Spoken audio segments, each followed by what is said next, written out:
बिस्मिल्लाहिर्रहमानिर्रहीम। अस्सलाम वालेकुम। डॉक्टर मुनव्वर हुसैन आपके पेश खिदमत है। आज हमारे साथ मुदस्सर हुसैन साहब हैं। मुदस्सर साहब, पहले तो बहुत शुक्रिया। आज नाजरीन हमने बात करनी है इलेक्शंस के ऊपर, और मुदस्सर साहब से हमेशा प्रिडिक्शंस लेते हैं। आपको याद होगा अफगानिस्तान के मसले पे जो ऑपरेशन था उसके हवाले से मुदस्सर साहब ने प्रिडिक्शन की थी, इलेक्शन के हवाले से की थी कि ज़रूर होंगे, और फिर हमने देखा कि इलेक्शंस हुए। आज हम प्रिडिक्शन करना चाहते हैं, कहलवाना चाहते हैं मुदस्सर साहब से कि अब इलेक्शन में होगा क्या, कौन सी पार्टी किस तनासब से आएगी, हुकूमत कौन सी बनाने जा रही है, और क्या उनकी अंदरूनी पॉलिसी क्या होगी जो भी हुकूमत बनेगी, और उनकी बैरूनी पॉलिसी क्या होगी, और इस खदो खाल के असरात पाकिस्तानी अवाम पर क्या पड़ेंगे। ये वो सवालात हैं जिनके जवाबात मुदस्सर साहब से लेने की कोशिश करेंगे। मुदस्सर साहब, पहले तो ये फरमाइएगा, आपने प्रिडिक्शन की थी इलेक्शन होंगे और वो हमें होते नज़र आ रहे हैं। सवाल पाकिस्तान के अंदर ये बहस चल रही है कि हुकूमत कौन बनाने जा रहा है। जी, बहुत बहुत शुक्रिया मनोज साहब। सबसे पहले आपके नाजरीन को, क्योंकि प्रेडिक्शंस के हवाले से अल्लाह का शुक्र है जो जो हमने बातें कहीं वो पूरी हुई हैं। प्रेडिक्शन के हवाले से दो चीज़ें थोड़ी सी क्लियर कर दूं अपने नाजरीन को कि ये जो हम प्रेडिक्शंस करते हैं ये कुछ सियासी हलकों में होने वाली गुफ्तगू की बुनियाद पे करते हैं। जो गुफ्तगू होती है उससे निकलने वाले जो नताइज हैं उसके तहत करते हैं। अब आपका जो सवाल है कि आने वाले दिनों में इलेक्शन जो होने वाला है, उस इलेक्शन के बाद की सूरत हाल क्या है, तो सबसे पहले कौन जीतेगा कौन हारेगा, ये जो प्रेडिक्शन है उस बुनियाद पे कर रहे हैं क्योंकि अवामी फ़्लो है, वहाँ के ग्राउंड रियलिटीज़ हैं, उसकी बुनियाद पे जो सूरत हाल है। तो एक तो ख़बर जो हमें नज़र आ रही है, जो हमें इतलात हैं दोस्तों अहबाब से हमें मालूम हुआ है, हल्का अहबाब जो भी है वहाँ के लोग हैं उन्होंने जो सर्वे किया है, लोगों के तासुरात मालूम हुए हैं, तो पाकिस्तान में कुछ बड़ा अपसेट होगा। अपसेट से मुराद ये कुछ ऐसी सीटों पे अपसेट होगा जहाँ पे तवक्को नहीं की जाएगी कि यहाँ से ये जीत सकता है, वहाँ से वो जीतेगा। मतलब मैं आपको खुल के एक एक चीज़ शायद इसलिए नहीं बता रहा हूँ कि हो सकता है, क्योंकि ये बातों और गुफ्तगू में निकलने वाले नताइज हैं उसकी बुनियाद पे कर रहे हैं। लेकिन ये चीज़ें हमें सुनने में आई हैं कि कुछ ऐसी सीटों पे जहाँ पे अब मिसाल के तौर पे अगर बिलावल के हवाले से जिक्र है कि शायद लाहौर वाली सीट से वो जीत ना सके क्योंकि वो लाहौर नून लीग का गढ़ है, लेकिन प्रेडिक्शन ये है, ये इतलात हैं कि वहाँ से शायद बिलावल जीत जाए। इसी तरह काफ़ी ऐसी सारी सीटें हैं मौजूद हैं। आपको शायद याद होगा 2018 में महमूद खान अचकज़ई, मौलाना फजल रहमान से बड़े बड़े नाम जो है उनका अपसेट हुआ था, उन्होंने हारा था सीट से। तो इस दफ़ा थोड़ा सा उलट होगा। हमें कुछ सीटों पे सरप्राइजिंग तौर पे कुछ बड़े बड़े नाम जो है जीतते हुए नज़र आएंगे। एक तो ये हम सूरत हाल है जो इलेक्शन में जो नज़र आ रही है। अब हुकूमत साजी के हवाले से जो बड़ी खबर इतलात है हमें, और इस हवाले से ज़राए जो कहते हैं कि एक तो आम तौर पे हम कहते हैं ना कि वज़ीर आज़म नवाज शरीफ बनेगा, लेकिन PMLN के जो ज़राए हैं, पार्टी के अंदर जो गुफ्तगू शनीद होती है उस बुनियाद पर हम ये नतीजा अख्ज़ कर सकते हैं कि शायद PMLN से अगर वज़ीर आज़म, क्योंकि ये तो वाज़ेह सूरत हाल है कि किसी को वाज़ेह मेजॉरिटी नहीं मिलने वाली, ये तो एक अंडरस्टूड और क्लियर पोजीशन है कि इलेक्शन में किसी को वाज़ेह पोजीशन नहीं मिलेगी और नून लीग को कंपेयरली दूसरों से ज़्यादा सीटें मिलेंगी, ये बात तय है। नहीं तो फिर क्या नून लीग फिर अपनी हुकूमत बनाएगी अगर उनको ज़्यादा सीटें मिलेंगी? नून लीग का तुर्रा इम्तियाज़ तो ये रहा है कि वो चाहते हैं कि बग़ैर अलाइंस बनाए किसी के साथ भी हम अपनी हुकूमत बनाएं, चूँकि उनका नज़रिया ये है, पहले भी मियाँ मोहम्मद नवाज शरीफ साहब ने फरमाया था कि फिर हम उस बेसाकी वाली हुकूमत नहीं लेना चाहते। और आपको याद होगा शहबाज शरीफ के साथ भी जो ये कोलिजन गवर्नमेंट बनी थी उसमें नवाज शरीफ साहब के हवाले से जो बातें आ रही थी वो यही आ रही थी कि वो इस तरह की हुकूमत का हिस्सा बनने से इनकार करते आ रहे थे, और आखिरी स्टेज पे जाके उन्होंने नहीं, तस्लीम इस किया। दफ़ा सूरत हाल मुख्तलिफ है। इस दफ़ा सूरत हाल क्योंकि ये वाज़ेह है कि वाज़ेह अक्सरियत कोई पार्टी नहीं लेगी। ये आप कंफर्म समझ लें, ज़राए की बात समझ लें, लोगों की गुफ्तगू से बात नतीजा समझ लें, या सर्वे पोजीशन देख लें, अक्सरियत किसी पार्टी को नहीं आएगी। लेकिन टॉप प्रायोरिटी जो सीट्स होंगी वो PMLN की होगी, अक्सरियत उनकी नहीं होगी। सेकंड पे आज़ाद उम्मीदवारों की लिस्ट एक तवील होगी। थर्ड पे जो पीपल्स पार्टी होगी, इसी तरह दूसरी दीगर पार्टियां भी मौजूद होंगी। नहीं, दूसरी लेकिन से क्या मुराद है? PTI का इस वक्त कहा नहीं, जा वो तो रहा है कि आज़ाद दो, है ना, दो वो आज़ाद है, आज़ाद हैं, तो यानी आज़ाद वो सेकंड नंबर पे होंगे। सेकंड पे होंगे पर, लेकिन उनको आज़ाद की क्रेडिबिलिटी ज़रा मशकूक होगी ना। आपको याद होगा आज़ाद किसी तरफ भी जाएगा। आपको आसिफ अली जरदारी की एक स्टेटमेंट पे भी याद होगी रिसेंटली आई है कि मेरी ख्वाहिश है कि इलेक्शन के अगले दिन मैं नाश्ता करूँ आज़ाद उम्मीदवारों के साथ। तो इससे ये चीज़ वाज़ेह है। अच्छा, एक और चीज़, क्योंकि आपने 2018 में देखा ना तो कि नाश्ता मज़ेदार होगा इसका नाश्ता मतलब। समझदार होगा। दूसरी एक चीज़ कि जहांगीर तरीन ने जहाज़ इस्तेमाल किया भाग दौड़ के, इस दफ़ा आप ये तवक्को ना करें कि जहांगीर तरीन कोई PMLN के लिए अपना जहाज़ इस्तेमाल करेगा। इस दफ़ा सिर्फ और सिर्फ जो है नाश्ता जो खिलाएगा वो सिर्फ जरदारी खिलाएगा और कोई नहीं खिलाएगा, और जरदारी ही नाश्ता खिलाएगा। तो जरदारी, एक जरदारी सब पे भारी होगा फिर। जी, ये हो सकता है। अच्छा, दूसरी बात ये चीज़ है कि अब इसमें थोड़ी प्रोडिक्शन ये है। अब आपने एक चीज़ नोट की कि जरदारी साहब का नाम नामजद किया गया सदर के लिए। अगर कोई ऐसा इत्तेहाद बनता है तो आसफ अली जरदारी दोबारा सदर की पोस्ट पे आएंगे, और उसके जो है नीचे जो है वो जाहिर बात है वो मियां नवाज शरीफ, और उसके आगे जो PP पंजाब की सीट पे मरीम नवाज को ट्रायल के तौर पे लेके आना है।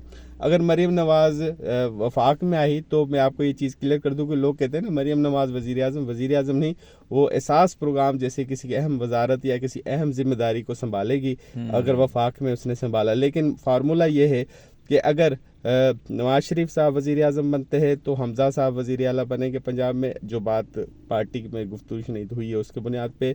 अगर शहबाज शरीफ साहब वज़ीर आज़म बनते हैं वफाक में तो पंजाब में जो है मरीम नवाज़ वज़ीर आला बनेगी, और अगर इत्तेहाद करना पड़ा तो आसफ अली जरदारी के साथ इत्तेहाद होगा।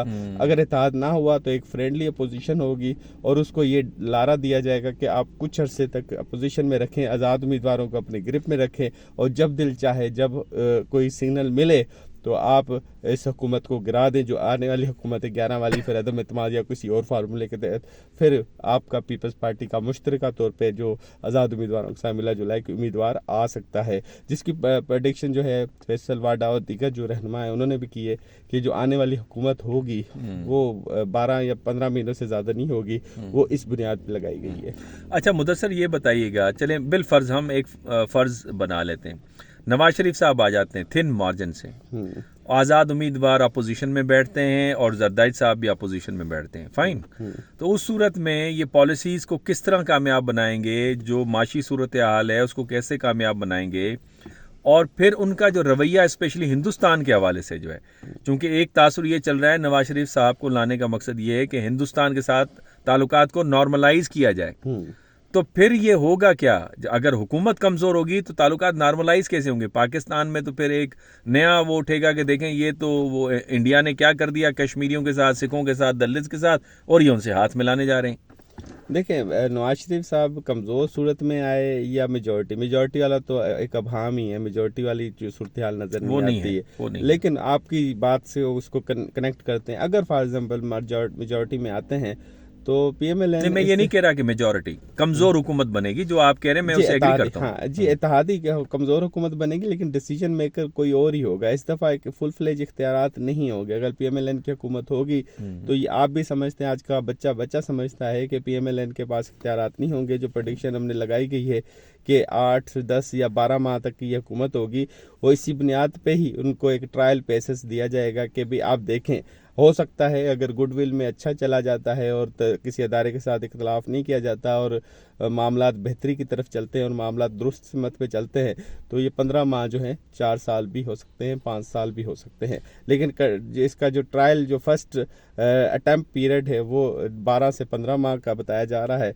क्योंकि उस पीरियड में अंदर अगर मामलात होंगे, पर अमूमन PMLN का ये रिकॉर्ड रहा है कि वो कुछ माह के बाद जो है ताल्लुकात ख़राब करना शुरू कर देते हैं। उसकी बुनियादी वजह मरीम नवाज़ है और वो ही ताल्लुकात ख़राब करती है, क्योंकि माजी में मरीम नवाज साहिबा का या खुद नवाज शरीफ साहब का ऐसा मिजाज इस तरह नहीं, नवाज शरीफ साहब का मिजाज नहीं है कि ये चीज़ मैं आपको क्लियर कर दूं कि 2013 से 2017 में जब मियां नवाज शरीफ साहब वज़ीर आज़म थे तो जहाँ पे हम बैठे हुए तो सामने PM सेक्रेटरीट हुआ करता था, तो तमाम तर मामलात मरीम नवाज साहिबा चलाती थी, सोशल मीडिया की हेड भी होती थी, वो भी सारे मामलात को देखती होती थी। इवन उनके हवाले से ये भी सुनने में आया था कि कोई अस्करी की आदत के कोई ऑफिशल्स वगैरह आते थे तो जानबूझ के उनको वेटिंग एरिया में बिठा देती थी और वेट करवाती थी और बड़े ऑकवर्ड वर्डिंग किस्म की यूज़ करती थी। ये ज़राए जो हमें सुनने में आया PM ऑफिस में, तो उस वक्त आपने डॉन लीग का मामला भी उन्हीं दिनों में, वो भी उसके पीछे भी मरीम नवाज़ का ही हाथ था, क्योंकि वो कहती थी कि ये सारा क्रेडिट जो है वो हमें मिलना चाहिए, हमें से मुराद उसको मिलना चाहिए, उससे मुराद नवाज शरीफ को मिलना चाहिए, और वो जो हमारे अस्करी की आदत थी उसका मोराल थोड़ा सा डाउन करने की कोशिश करती थी। ये एक्सपेरिमेंट हो चुका है 2013 अच्छा, वैसे ये आपकी बात ठीक है, मैं एग्री करता हूँ मुदस्सर साहब। आप फ़र्ज़ कर लीजिए कि नवाज शरीफ साहब हुकूमत में आते हैं या शहबाज शरीफ साहब आते हैं, मुस्लिम लीग नून आती है, जरदारी साहब वो सारे अपोजिशन में आज़ाद उम्मीदवार बैठते हैं, 6 महीने साल के बाद हुकूमत नाकाम हो जाती है। हम्म। आपको लगता है कि खान साहब दोबारा फिर प्राइम मिनिस्टर बन जाए? वो सूरत में अगर जरदारी साहब, क्योंकि जरदारी को भी पीटीआई जो है फेवरेट नहीं समझती, जरदारी के अलावा बिलावल के हवाले से एक नरम गोशा पीटीआई के दिल में एक नरम गोशा रखा हुआ है। वो नरम गोशा एस्टेब्लिशमेंट की जो पार्ट 2 टीम है उसने रखा हुआ है। अगर ऐसी कोई सूरत हाल बनती है तो इम्कान है कि शायद जो कुछ अरसे के बाद फिर बिलावल को भी एक मौका मिले। लेकिन इस फौरी अटैम्प्ट में ये चीज़ वाजे मैं आपको क्लियर कर दूं कि 8 फरवरी के बाद ये चीज़ आप भूल जाएं कि शायद बिलावल कोई एक बड़ी मेजॉरिटी के साथ, अब सीट कैलकुलेशन कर लेते हैं ना हम आपस में, अब सारी चीज़ें, अब मिसाल के तौर पे गुजर खान की सीट होगी, रहीम यार खान से होगी, यूसुफ रजा गिलानी की सीट होगी, 4 या 5 एक लाहौर वाली सीट होगी, 7 सीटें आप समझें लाहौर से पंजाब से निकालेंगे, 7 या 8 सीटें पंजाब के अलावा। अगर सिंध में चले जाएं तो हद होगी ज़्यादा से ज़्यादा 35 से 40 या 50 सीटें, 40 मैक्सिमम 40 ठीक है, आप कैलकुलेट कर लें 55 सीटें होगी। इसी तरह अगर 14 सीटें हैं कुछ बलूचिस्तान में 14 सीटें हैं तो उसमें से भी 4 या 5 निकालें तो 60 सीटें होगी। खैबर पख्तूनख्वा में भी 5 या 10 सीटों से ज्यादा इसका इतनी वर्थ नहीं। 10 तो आप बड़ी बात बता रहे हैं, मैं तो 2-3 बड़ी मुश्किल से मतलब मैक्सिमम, अगर मैक्सिमम बहुत अच्छी 60-65 अच्छे इश्तिहार चला के भी अगर उन्होंने कोई 60-70 के करीब भी निकाल ली और उसकी अल्टरनेट में अगर उनको खवातीन को मिला के तो 80-85 से ज़्यादा उनके पास सीटें नहीं होती पीपल्स पार्टी के पास, और आज़ाद उम्मीदवार मिला के उसके पास जो है 140 131 इस तरह बनता है। जबकि PMLN का जो ग्राफ है वो जो पंजाब में है उनका बहुत अच्छा ग्राफ है, वो 50 सीटें, वो हमने एक्सपीरियंस देखा है इससे पहले 2018 में भी उनके वर्स्ट किस्म के हालात थे तो उस वक्त भी उन्होंने काफ़ी सारी सीटें निकाली थी। तो 50-60 सीटें वो उन्होंने वहाँ से निकाल लेनी है। इस दफ़ा सिंध से भी एक आधी सीट की तवक्को, 1 सीट की तवक्को है, 1 या 2 सीटों की तवक्को है, और अल्टरनेट में GDA तो ऑलरेडी जो गवर्नमेंट होती है और PMLN होती है क्योंकि उसका नैरेटिव NTPP है तो वो भी कुछ है। तो कितने बन जाएंगे मुस्लिम लीग नून के? मुस्लिम लीग नून के पास जो अपनी सीट्स होंगी वो 100 अंडर 100 होंगी, और इसके अलावा इत्तेहादी मिला जुला के उन्होंने हुकूमत बना लेनी है। कुछ बलोचिस्तान, कुछ दूसरी पार्टियां, कुछ फजल-उर-रहमान पीटीआई के सिंपैथाइजर्स कितनी ले पाएंगे?